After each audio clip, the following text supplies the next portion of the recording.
ఏపీలో కొత్త ప్రభుత్వం కొలువు తీరింది. సీఎంగా చంద్రబాబు, డిప్యూటీ సీఎంగా పవన్ కళ్యాణ్ పదవీ బాధ్యతలు స్వీకరించారు. మంత్రులు సైతం బాధ్యతలు స్వీకరించి పనులు మొదలుపెట్టారు. అయితే గత 5 ఏళ్లలో చూడని దృశ్యాలు ఇప్పుడు వెలుగు చూస్తున్నాయి. మంత్రులు తమ సొంత శాఖలపై దృష్టి పెట్టారు.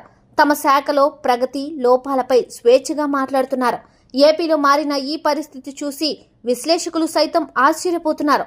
చంద్రబాబు చివరి వరకు ఇదే స్వేచ్ఛను ఇవ్వాలని కోరుకుంటున్నారు. మంత్రులు తమ సొంత శాఖల ప్రగతిపై దృష్టి పెడితే మంచి ఫలితాలు వస్తాయని భావిస్తున్నారు. గత 5 సంవత్సరాలుగా మంత్రులు తమ సొంత శాఖల కంటే రాజకీయాలపైనే ఎక్కువ మాట్లాడారు. తొలి కేబినెట్లో కొడాలి నాని, అనిల్ కుమార్ యాదవ్, పేర్ని నాని విస్తరణలో చోటు దక్కించుకున్న రోజా, గుడివాడ అమర్నాథ్, అంబటి రాంబాబు, జోగి రమేష్ ఇలా అందరిది ఒకటే బాని. తాము నిర్వర్తిస్తున్న శాఖల ప్రగతి కంటే వారు చంద్రబాబు, పవన్ కళ్యాణ్, లోకేష్లపై విమర్శలకి ఎక్కువ ప్రాధాన్యమిచ్చారు.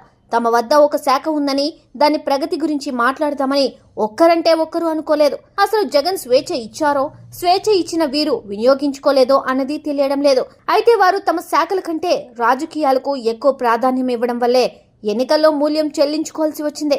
కేబినెట్లో ఒక పెద్దిరెడ్డి రామచంద్రారెడ్డి తప్ప మిగతా వారు ఓటమి చెందాల్సి వచ్చింది. టీడీపీ కూటమి అధికారంలోకి రావడంతో చంద్రబాబు సీఎం అయ్యారు. 3 పార్టీల నుండి మంత్రులు అయ్యారు. 24 మంది మంత్రులుగా బాధ్యతలు స్వీకరించారు. అయితే తొలి నాళ్లలోనే మంత్రులు స్వేచ్ఛగా మాట్లాడుతూ ఉండడం విశేషం. పౌర సరఫరాల శాఖ మంత్రి నాదెండ్ల మనోహర్ అయితే ఏకంగా గోదాములను తనిఖీ చేశారు.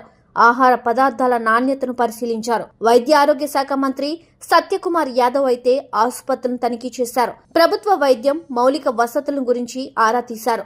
హోంమంత్రి వంగల్పూడి అనిత రాష్ట్రంలో గంజాయి నియంత్రణ, నేరాల అదుపుకు తీసుకోవాల్సిన చర్యల గురించి మాట్లాడారు.